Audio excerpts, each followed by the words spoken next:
তাহলে এই কয়েকটা ব্যাখ্যা বললাম। একটা ব্যাখ্যা কি বললাম, যে এটা মানসুখের ব্যাপারে হাদিস বললাম, জাবের রাদিয়াল্লাহু তাআলা হাদিস, কানা আখিরাল আমরাইনি মিন রাসূলিল্লাহি সাল্লাল্লাহু আলাইহি ওয়াসাল্লাম তারকুল উযু মিম্মা মাসাদিন নার, এই হলো মানসুখের ব্যাপারে বললাম। আর অনেকে এগুলির অন্য ব্যাখ্যা করেন যে উজু মানে উজু লুগাবি, হাত ধুইছেন, ওটারই উজু শব্দে তাবির করা হয়েছে। অথবা উজুই করছেন কিন্তু সেটা ওই কারণে উজু করছে এমন না, ইত্তেফাকান উজু করছেন, ওই সময় উজু ওনার করা লাগছে, কোনো ইবাদতের জন্য উজু করছেন, উজু ছিল না এই কারণে উজু করছেন, এই উজু ভাঙছে এই কারণে না। বুঝতে পারছো? এই হলো যেসব হাদিসে তোমরা পাইবা যে উজু করছেন মা মাসাতিন নার খাওয়ার পরে, ওইসব হাদিসের ব্যাখ্যা বললাম আমরা। মাযহাব তো এটাই বললাম, সব ইমামদের মাযহাবে হইল কি উজু করা লাগবে না।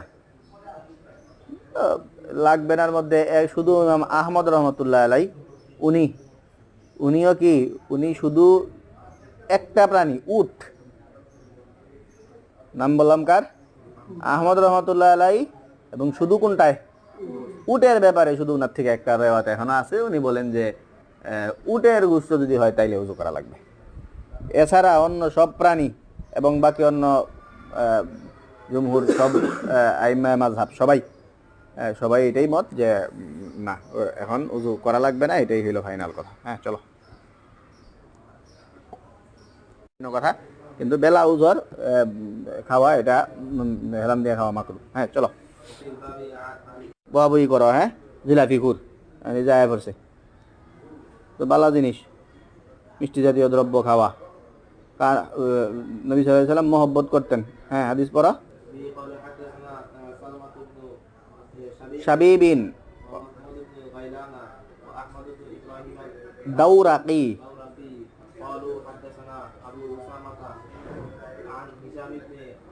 উরওয়াতা আন্নাহা কালাত কানা নবী সাল্লাল্লাহু আলাইহি ওয়াসাল্লাম ইউহিব্বুল হালওয়া ওয়াল আসাল। নবী সাল্লাল্লাহু আলাইহি ওয়াসাল্লাম হালওয়া আর আসাল এই দুইটারে মহব্বত করতেন। তো হালওয়া আসাল এর ব্যাপারে, হালুয়া আসাল যেটা, এটা আসাল যেটা, আসাল মানে কি মধু, আসাল এই জিনিসটাও আসলে হালুয়াই। হালুয়া মানে মিষ্টান্ন নাকি মিষ্টি জাতীয় দ্রব্য। তো মিষ্টি জাতীয় দ্রব্য এটা একটা পাইকারি কথা, আর আসালটা একটু বেশি গুরুত্বপূর্ণ। আসালের একটু বেশি গুরুত্বারোপ করার জন্য আগে এটাকে বলা হয় জিক্রুল খাস বাদাল আম। বুঝছো? জিক্রুল খাস বাদাল আম, তাকসিস বাদাত তামিম আর কি। আগে আম ভাবে সব বইলা, এরপরেও কি এই তোমরা সবাই দেখা করবা আমার সাথে, তুমি কিন্তু মিস করো না। এটাকে কি বলে? হ্যাঁ সবাইরই কিন্তু বলছে, সবাইটা যখন বলছি তখন তুমি ছিল না, এরপরও বিশেষভাবে বলা। এই হইল তাকসিস বাদাত তামিম। তে আসালটা এরকম, হালুয়া এবং আসাল নবী সাল্লাল্লাহু আলাইহি ওয়াসাল্লাম পছন্দ করতেন। তো হালুয়া করলেই তো কিও করবেন, আসালেই করবেন, বাকি আসালটা বেশি কারণে। অথবা বলেন, অনেকে বলেন যে না আসাল হইলো এক জিনিস, আর হালুয়া যেটা এটা তোমরা মিষ্টি জিলাপি যেগুলিতে বলো আর কি হালুয়া, এগুলি হইলো হালুয়া, আর আসাল আলাদা, দুই জিনিস অনেকের বক্তব্য।